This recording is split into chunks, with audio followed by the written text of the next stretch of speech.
Hay un texto en el cual Freud dice que la obligación de los seres humanos es soportar la vida. ¿No? Está lejos de esa cosa New Age, ¿no? De que, bueno, la felicidad, que la vida es algo... No, la vida no es una gran cosa, dice Freud, pero hay que vivirla y el individuo tiene la obligación de soportar. Cuando no la soporta, recurre a lenitivos, dice, ¿no?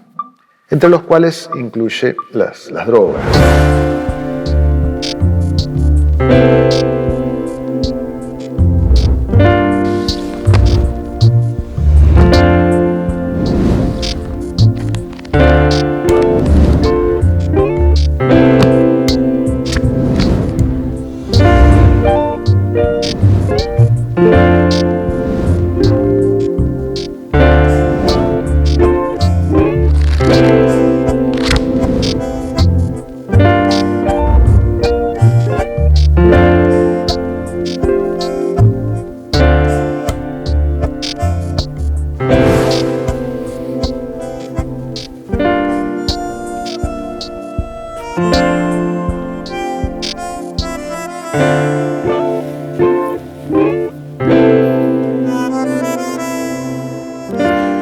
Hola, hola, ¿cómo les va? Les damos la bienvenida a una nueva edición de Los Otros Libros en su cuarta temporada. Desde aquí, la librería de la Universidad Nacional de Mar del Plata. Hoy recibimos a Horacio Martínez, el director de la colección Bitácora, Cuadernos del Analista.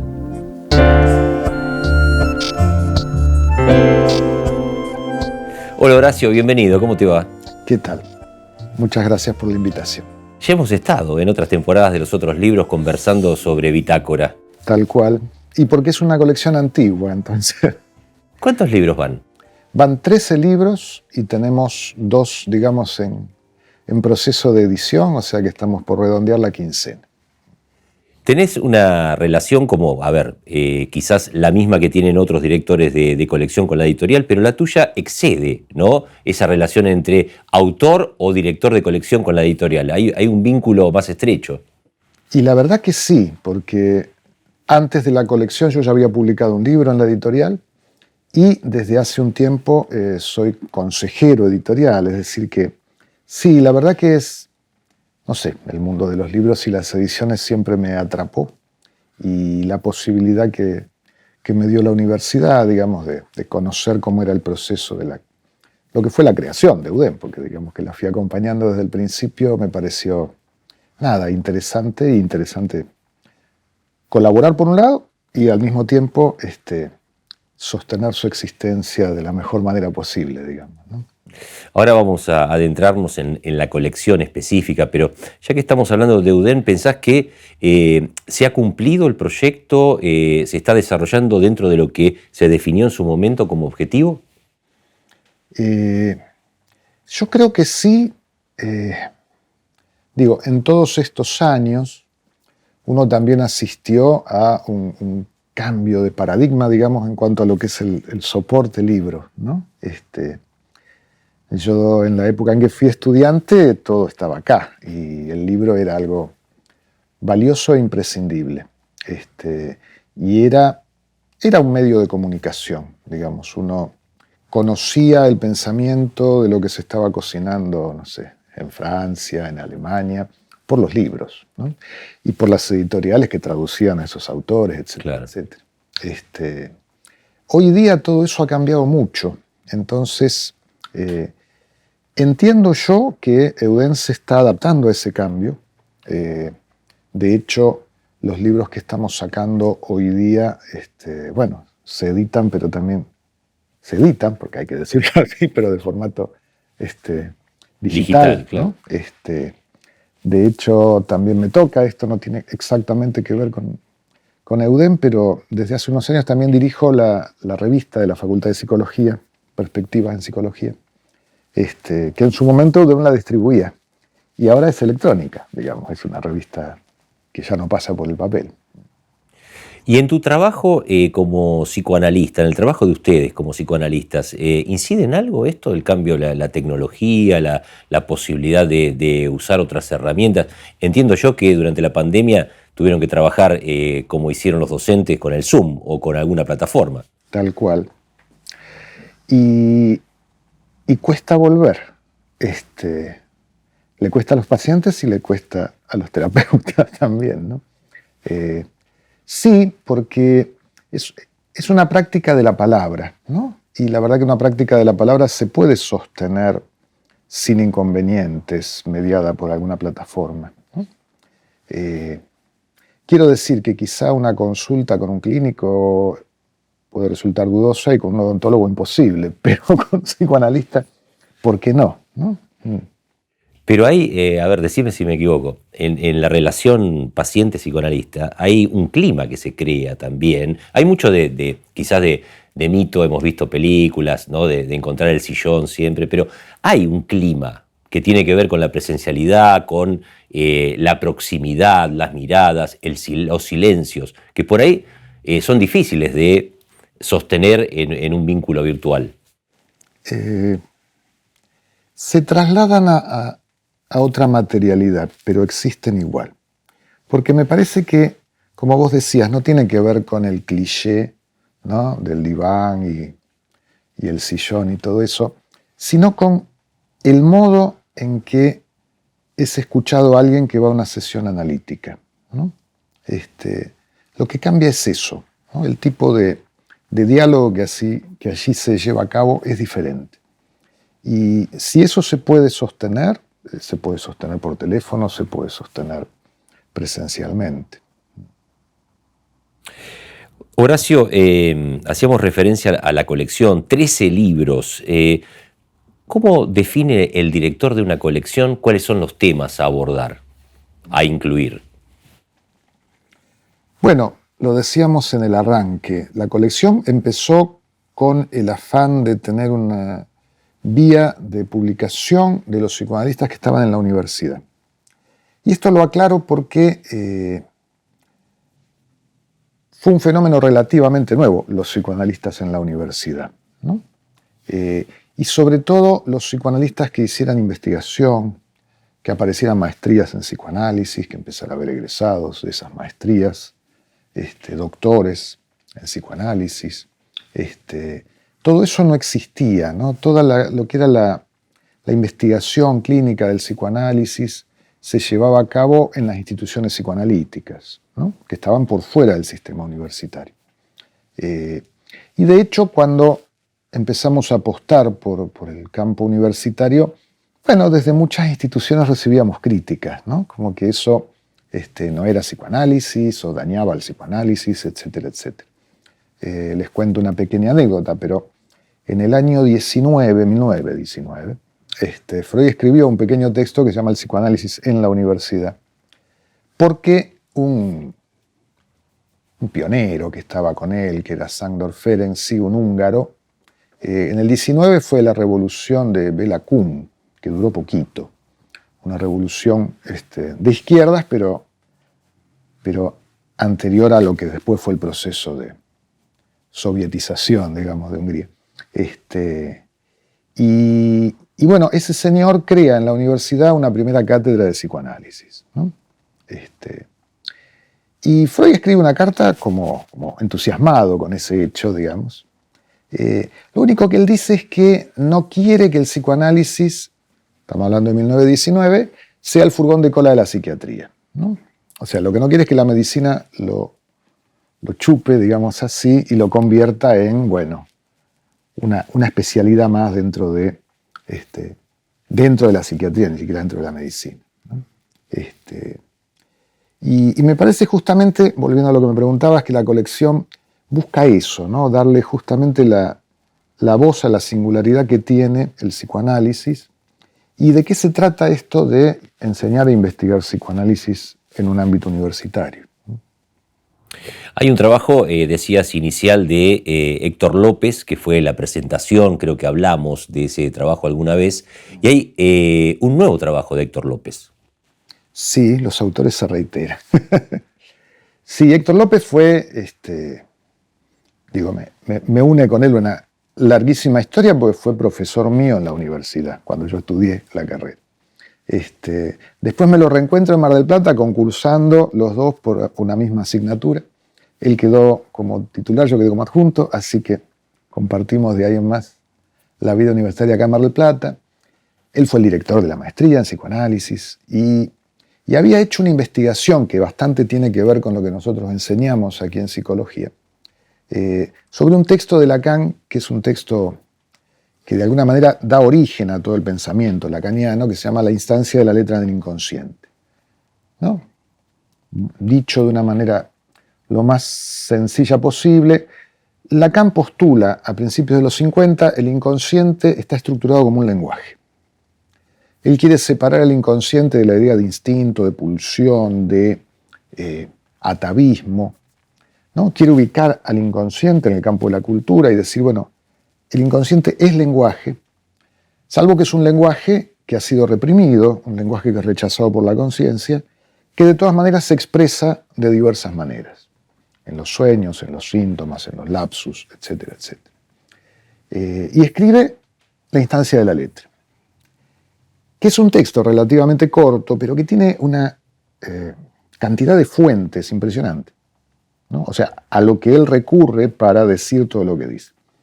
Bueno, Héctor López se tomó el trabajo, ¿no? Por eso se llama La instancia de Lacan, de buscar y incluir todas las fuentes. O sea que el libro en realidad es un libro para estudiosos en donde están publicadas todas las, hasta cartas de Stalin, ahí te quiero decir, fuentes rarísimas, ¿no? Obras de teatro, etcétera, etcétera, a las cuales Lacan hace mención en ese texto.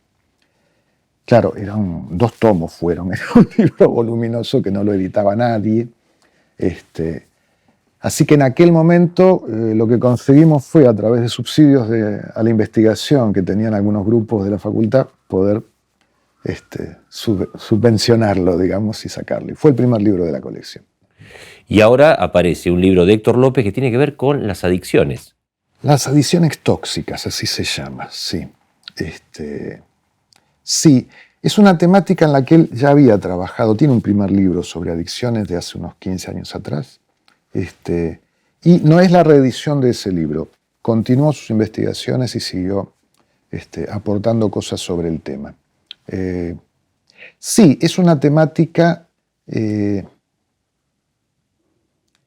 no podría decir que no le es propia al psicoanálisis o es tangencial al psicoanálisis. Era lo primero que te iba a decir. Después pensé, no. Antes de escribir textos de psicoanálisis, Freud escribió un tratado sobre la cocaína, por ejemplo. Claro. ¿No?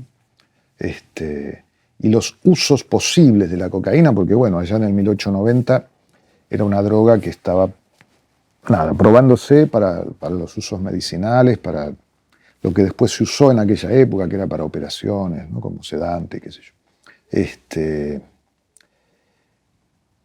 El tema es la adicción, ¿no? No tanto la sustancia en sí, sino la conducta adictiva, la relación que una persona puede entablar con un objeto. Héctor lo encara de una manera muy particular, muy propia de él, que a la vez es muy freudiana, ¿no? Hay un texto en el cual Freud dice que la obligación de los seres humanos es soportar la vida, ¿no? Está lejos de esa cosa New Age, ¿no? De que, bueno, la felicidad, que la vida es algo... No, la vida no es una gran cosa, dice Freud, pero hay que vivirla y el individuo tiene la obligación de soportarla. Cuando no la soporta, recurre a lenitivos, dice, ¿no? Entre los cuales incluye las drogas, digamos, ¿no? Es decir, que aparece ahí como algo que viene de alguna manera a compensar la dificultad de enfrentar lo difícil que es la vida, ¿no? Si vos lo ubicás en esa línea, me parece una perspectiva interesante para entrarle al tema, ¿no? Porque en general el tema de la adicción se lo toma o bien como una suerte de conducta desviada, atípica respecto a cierta norma, o bien como un exceso en la búsqueda de placer. Claro. ¿No? Así como si fuera no soportar la vida, sino gozar de más, digamos, ¿no? Y bueno, me parece que él lo encara por otro lugar, ¿no? que es interesante para pensar en una clínica posible, ¿no? Porque pensar una clínica supone esto, es tener una teoría de la causa, de la etiología, que sea muy clara, ¿no? Para saber por qué la persona le pasa lo que le pasa y entonces poder ayudarle. A ver si te entiendo. Plantea que la adicción está cubriendo una carencia, una falencia, una tristeza. Un poco más, ¿no? Es como partir de la base de a todos se nos hace difícil vivir, ¿no? Y cada uno crea distintas formas en las cuales intenta hacer su vida vivible, ¿no? El psicoanálisis básicamente estudia la neurosis, ¿no? Claro. Que es lo que comúnmente padecemos todos. Entonces, ¿qué sería la neurosis? Es padecer esas cosas que nos inventamos para hacer la vida vivible, digamos, ¿no? El trabajo, el matrimonio, todo eso, ¿no? Que uno después anda despotricando con eso, a ver al analista y habla en contra de todo eso, pero es todo lo que se inventó para hacer soportable su vida, ¿no? Bueno, eso es la neurosis, digamos. En la adicción aparece como, sí, una cuestión de fuga, ¿no? Y un refugio que lo que tiene de complicado en general es como una vuelta, llamémosla antisocial, si vos querés, ¿no? En el sentido de que te saca, porque bueno, casarse, laburar, por más que uno despotrique, te vincula con otros, estás en el vínculo social, pero la adicción suele ser... Te aparta de eso, te impide llevarlo adelante, claro. Sí, porque, por más que haya ciertas circunstancias de consumo entre varios, uno diría, el goce es solitario, ¿no? Es como que cada uno está consumiendo, pero no es que es un acto colectivo, ¿no? En el sentido en que puede ser un acto colectivo, qué sé yo, ir a un recital de un... el otro día un colega me comparaba con eso, ¿no? Uh-huh. Van 100.000 personas, escucharon una banda de rock, que no se conocen entre sí, pero están 2 horas o 3 horas saltando, gritando, abrazándose, qué sé yo, ¿no? Gozando juntos, pero ahí están juntos, aunque no se conozcan, ¿no? Porque van al encuentro. Distinto sería si cada uno se queda en su casa, prende una pantallita y mira eso en su casa. Bueno, el consumo de drogas sería un poco eso, ¿no? Haciendo un parangón, pero... Vuelvo a algo que mencionaste hace un rato, esto que planteaba Freud con relación a la psiquiatría, ¿no? El psicoanálisis con relación a la psiquiatría.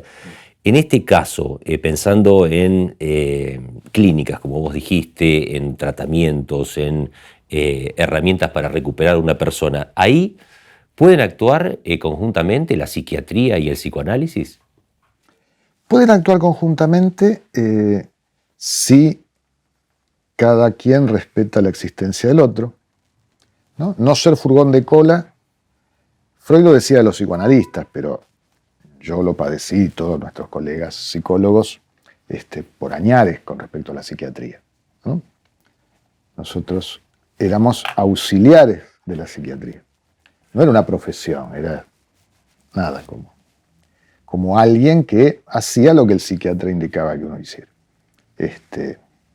Incluso, esto lo digo acá como un reclamo gremial, pero así cobrábamos y todo, ¿no? O sea, te tenía que autorizar el psiquiatra porque no podía cobrar. Y en general se quedaba con una parte de lo que uno cobraba.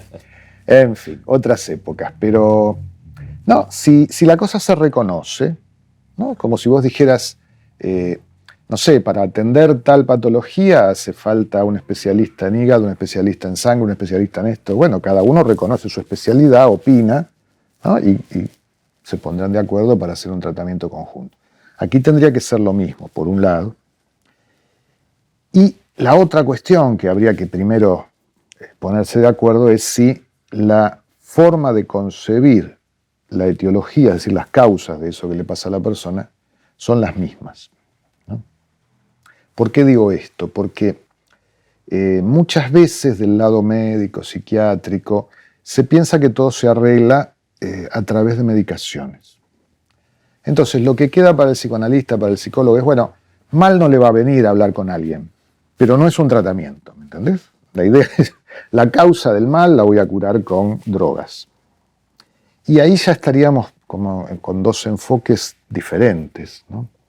Sí, eso sin duda persiste de hoy, pero hay también equipos integrales que trabajan en instituciones vinculadas a la recuperación de adictos, que tienen psicólogos, tienen psiquiatras y trabajan de manera conjunta. Inclusive las reuniones de admisión se hacen con el equipo presente, todo el equipo presente. Sí, sí. Yo estoy en una materia en la carrera de psicología que es psicopatología. Y tenemos convenios con distintas instituciones para que los estudiantes puedan hacer, digamos, pasantías, visitas, etcétera, etcétera. Una de ellas es una institución de aquí que trabaja de esta forma que vos decís. Y sí, la verdad que es un enfoque, yo no diría que es novedoso. Lo que tiene de bueno es que lo sostienen tranquilamente, lo cual está muy bueno. Uh-huh. Sí, quiero decir, la convivencia entre las profesiones está muy aceitada, ¿no? Horacio, mencionaste un libro que habías escrito antes de la aparición de la colección Bitácora.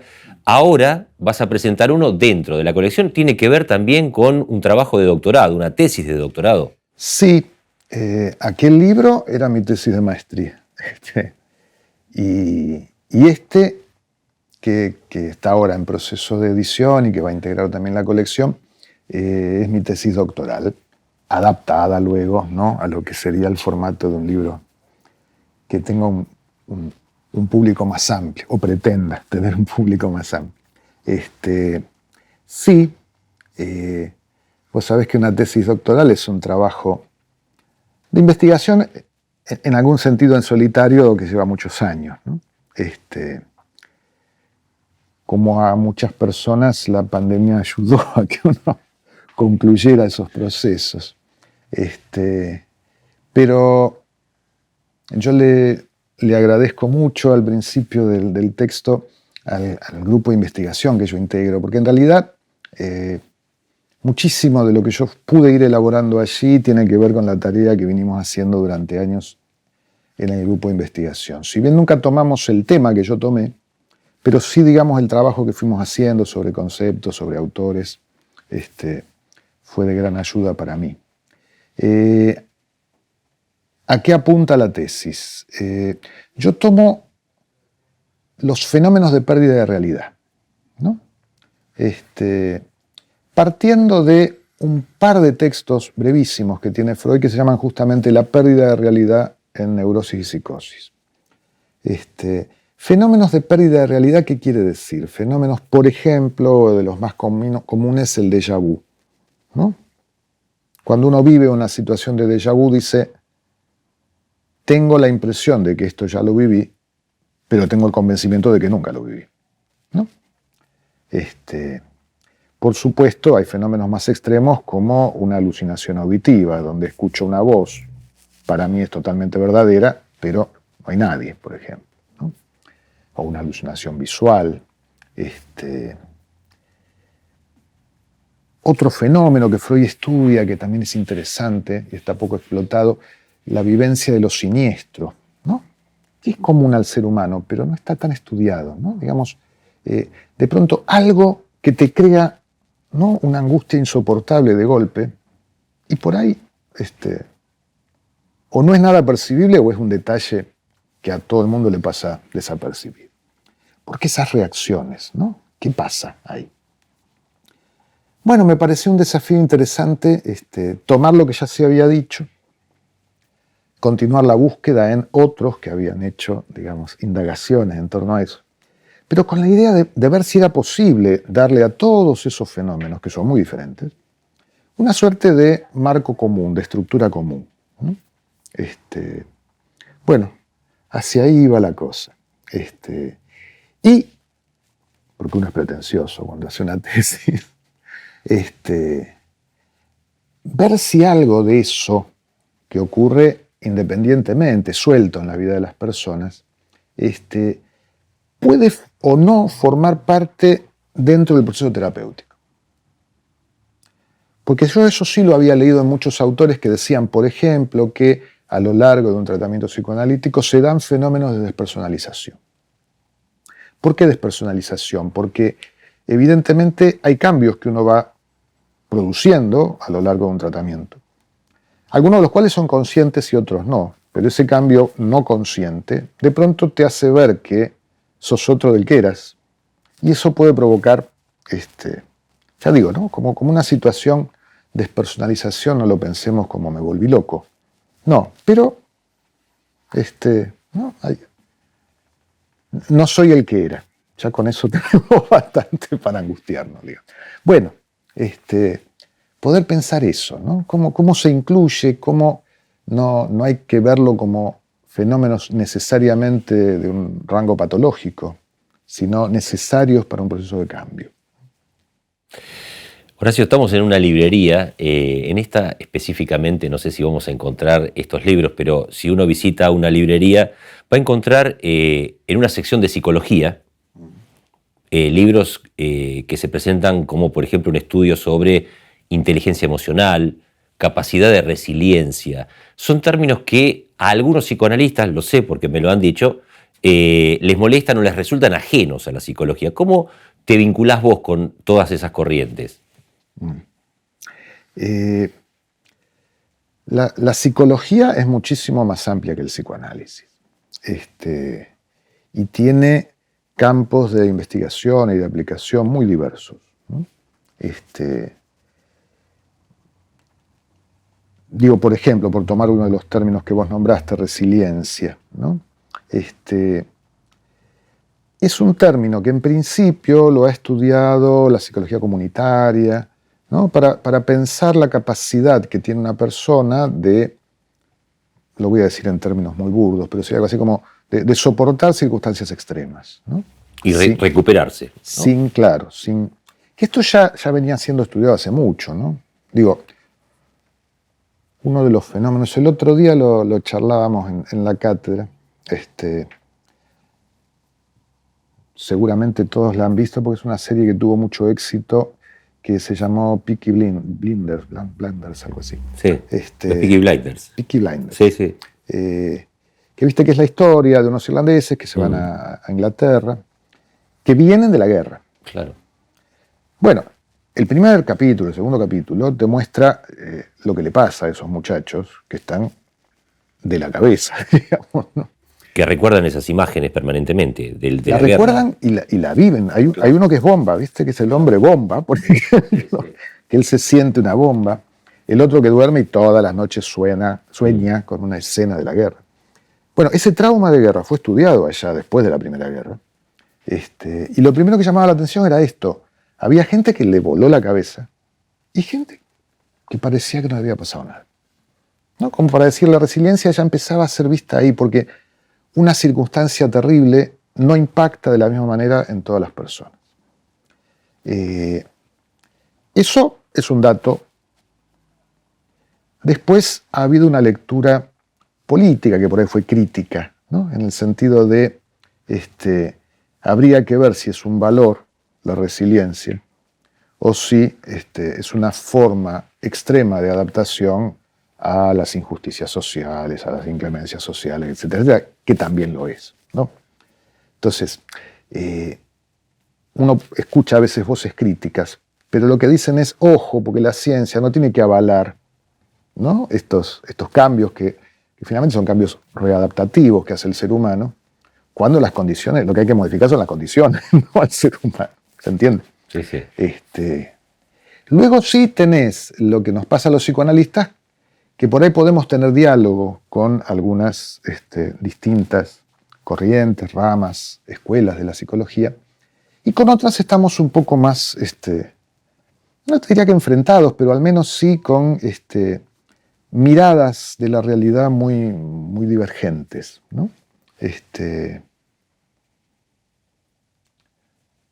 Si lo tengo que decir también de una manera, que es mi opinión, pero que es una visión simple, sería, porque creo que venimos de un tronco común, ¿no? Hay una vieja idea de Freud que es el narcisismo de las pequeñas diferencias, ¿no? Él decía, dos pueblos vecinos se pelean mucho más que dos pueblos que no tienen nada que ver entre sí, porque necesitan, ¿no? Esto de, bueno, yo soy así, pero soy mejor que vos por esto. Una vez estaba en un pueblito de Italia y tenía que ir al otro pueblito de al lado y le pregunto a la dueña que me alquilaba la casa, ¿no? Tenga cuidado porque allá son todos ladrones, me dijo. Eso es pueblo de acá. Como si vos fueras de acá a Batán, qué sé yo, ¿viste? Esa idea, ¿no? Me parece que aquí hay mucho de la psicología cognitiva que se desarrolló en Estados Unidos, que es un desprendimiento de lo que fue la psicología del yo, que es un desprendimiento del psicoanálisis, ¿no? En los Estados Unidos. En ese sentido, me parece que son más primos que otros, digamos. Horacio, ha sido un gusto tenerte en los otros libros. Hasta la próxima. Bueno, gracias a ustedes por la invitación. Y en el cierre del programa, como hacemos habitualmente, vamos a recomendar un libro de Eudem, un clásico de la editorial, Un escenario en la playa, la historia del teatro marplatense entre 1940 y 1950, un libro de Gabriel Cabrejas. Hasta la próxima.